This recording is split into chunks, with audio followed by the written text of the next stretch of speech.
ವೀಕ್ಷಕರೇ, ನೀವು ಸ್ಕ್ರೀನ್ ಮೇಲೆ ನೋಡುತ್ತಿರುವಂತ ಈ ಹುಡುಗಿ ಫಿಟ್ ಅಂಡ್ ಫೈನ್ ಆಗಿದ್ದಾಳಲ್ವಾ? ಈಕೆನ ನೋಡ್ತಾ ಇದ್ರೆ ನಗ್ತಾ ಆಡ್ತಾ ಬೆಳೆದಂತ ಒಳ್ಳೆ ಕುಟುಂಬದ ಹುಡುಗಿ ಅಂತ ಅನ್ಸಲ್ವಾ? ಈಕೆ ಹೆಸರು ಅಂಜು ಪಾಂಡೆ, ಉತ್ತರ ಪ್ರದೇಶದ ವಾರಣಾಸಿಯವಳು. ವೀಕ್ಷಕರೇ, ಈಗ ಈ ಒಂದು ಫೋಟೋವನ್ನ ನೋಡಿ. ಇದ್ಯಾರಪ್ಪ ಅಂತೀರಾ? ಇದು ಕೂಡ ಆ ಅಂಜು ಪಾಂಡೆನೇ. ಹೌದು, ಇದು ನಿಮ್ಗೆ ಅಚ್ಚರಿ ಅಂತ ಅನ್ಸಿದ್ರು ಕೂಡ ಸತ್ಯ. ಮೊದಲಿನ ಫೋಟೋ 7 ವರ್ಷಗಳ ಹಿಂದಿನದ್ದು, ಇದು ಈಗಿನದ್ದು. ಈ 2 ಫೋಟೋಗಳಲ್ಲಿನ ವ್ಯತ್ಯಾಸ ನೋಡಿ. ಏನಾಗಿದೆ ಈ ಹುಡುಗಿಗೆ? ಅದ್ಯಾಕೆ ಹೀಗಾಗಿದ್ದಾಳೆ? ವೀಕ್ಷಕರೇ, ನಿಮ್ಮನ್ನ ಆಶ್ಚರ್ಯಚಕಿತರಾಗುವಂತೆ ಮಾಡುವಂತ ಈ ಒಂದು ವಿಡಿಯೋವನ್ನ ಈ ಮುಂದೆ ನೋಡ್ತಾ ಹೋಗೋಣ ಬನ್ನಿ ವೀಕ್ಷಕರೇ, ಆಕೆ ತುಟಿಗಳು ಸುಟ್ಟು ಹೋಗಿವೆ, ಕೈಗಳು ಮತ್ತು ಕಾಲುಗಳ ಮೇಲೆ ಸುಟ್ಟ ಕಲೆಗಳಿವೆ. ಆಕೆಯನ್ನ ಸುಡದಂತ ಅಥವಾ ಕತ್ತರಿಸಿದಂತ ಅಥವಾ ಹೊಡೆಯದ ದೇಹದ ಭಾಗಗಳೇ ಉಳಿದಿಲ್ಲ. ಇದು ಯಾರೋ ವಿಕೃತ ಹಂತಕ ಅಥವಾ ವಿಲಕ್ಷಣ ರಾಕ್ಷಸ ಮಾಡದಂತ ಕೆಲಸ ಅಲ್ಲ.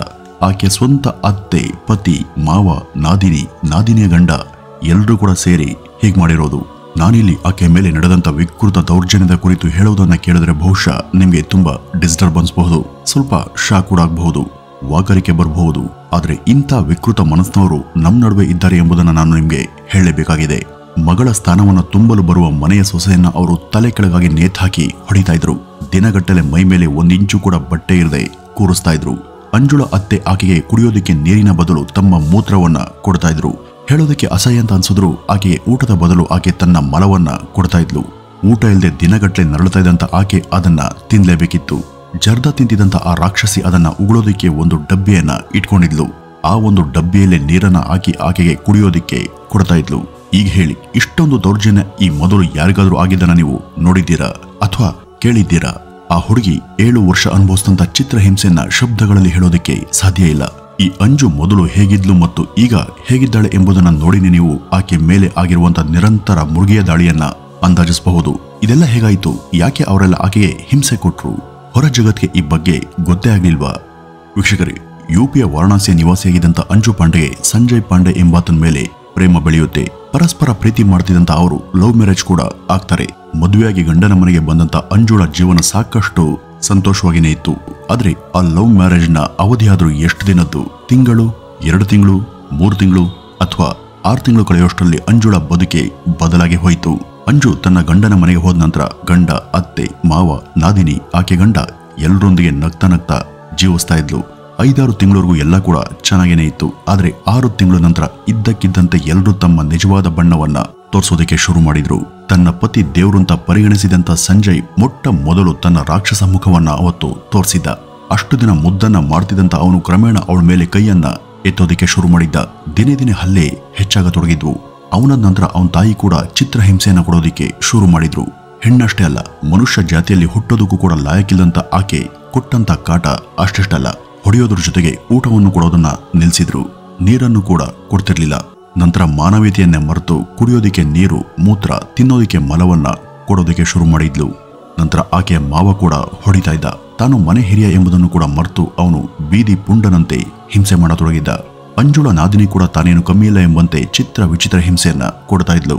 ಚಾಕುವನ್ನ ಕಾಯಿಸಿ ಅವಳ ತುಟಿಗೆ ಬರೆ ಕೊಡೋದು ಸೇರಿ ತನ್ನ ಮನಸ್ಸಲ್ಲಿ ಇದ್ದಂತ ಎಲ್ಲಾ ವಿಕೃತಿಗಳನ್ನು ಕೂಡ ಆಕೆ ಅಂಜುಳ ಮೇಲೆ ತೀರಿಸಿಕೊಂಡಿದ್ಲು. ತನಗೆ ಏನು ಕೂಡ ಸಂಬಂಧ ಇಲ್ಲದಂತ ನಾದಿನಿಯ ಗಂಡ ಕೂಡ ತಾನೇಕೆ ಸುಮ್ಮನಿರ್ಬೇಕು ಅಂತ ಅವನು ಕೂಡ ಹಲ್ಲೆ ಮಾಡ್ತಾ ಇದ್ದ.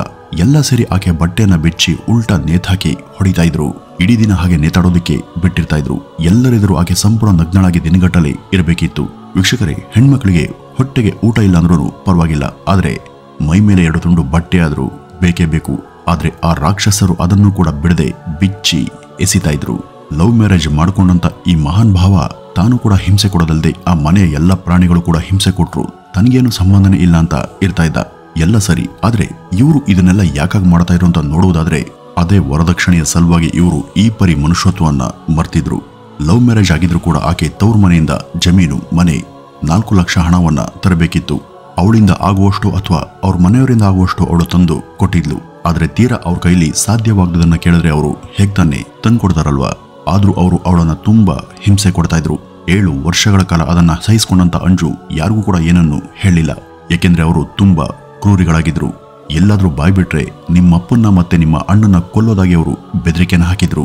ಸ್ವತಃ ಅಂಜು ಪಾಂಡೆ ಸಂದರ್ಶನವೊಂದರಲ್ಲಿ ಮಾತನಾಡ್ತಾ ಸಂಜಯ್ ಪಾಂಡೆಯನ್ನ ಮದುವೆಗೆ ಹೋದ್ಮೇಲೆ ಎಲ್ಲ ಕೂಡ ಚೆನ್ನಾಗೇನೆ ಇತ್ತು, ಎಲ್ಲರೂ ಕೂಡ ಚೆನ್ನಾಗಿ ನೋಡ್ಕೊಂಡ್ರು. 6 ತಿಂಗಳವರೆಗೂ ಸಂಜಯ್ ಕೂಡ ಚೆನ್ನಾಗೇನೆ ಇಟ್ಕೊಂಡಿದ್ದ.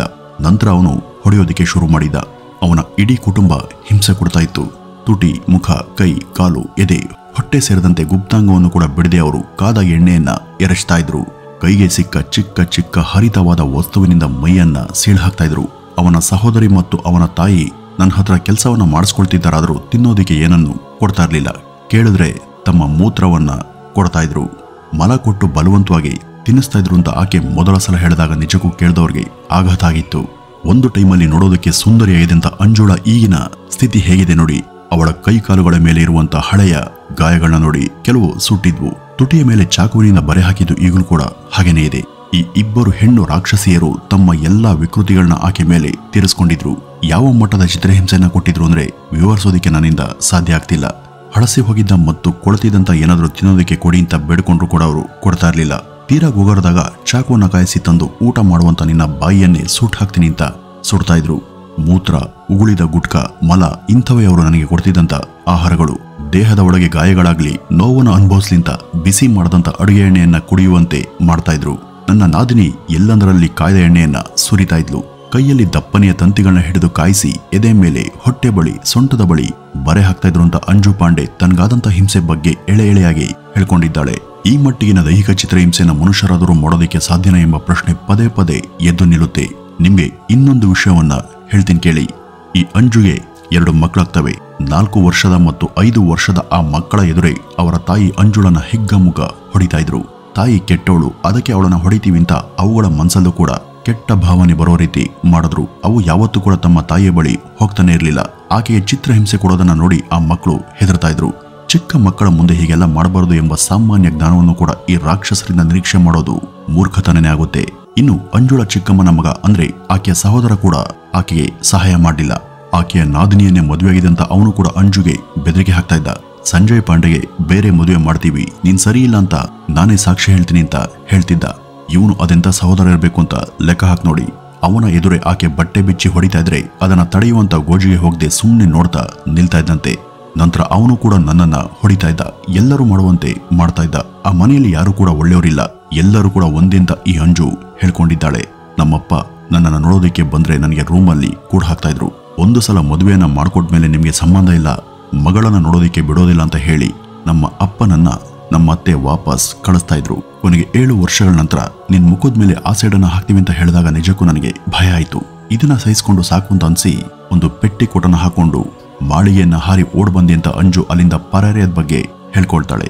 ಮನೆಯಿಂದ ಪಾರಾಗಿ ಓಡು ಹೋದ ನಂತರ ಅವಳು ಪೊಲೀಸ್ ಠಾಣೆಗೆ ಹೋಗಿ ತನ್ನನ್ನ ಹಾಗೂ ತನ್ನ ಅಣ್ಣ ಅಪ್ಪನನ್ನ ರಕ್ಷಣೆ ಮಾಡೋದಕ್ಕೆ ಮನವಿ ಮಾಡ್ಕೊಂಡಿದ್ಲು. ದೂರನ್ನು ಕೂಡ ಕೊಟ್ಲು. ಆದ್ರೆ ಪೊಲೀಸರು ಯಾವುದೇ ಕ್ರಮವನ್ನ ತೆಗೆದುಕೊಳ್ಳಿಲ್ಲ. ನೀವು ನಂಬ್ತಿರೋ ಇಲ್ವೋ, ಮದುವೆಯಾಗಿ 7 ವರ್ಷದವರೆಗೂ ತವ್ರ ಮನೆ ಯಾರೊಬ್ರು ಕೂಡ ಆಕೆಯನ್ನ ಭೇಟಿಯಾಗೋದಕ್ಕೆ ಅವರು ಬಿಟ್ಟಿರ್ಲಿಲ್ಲ.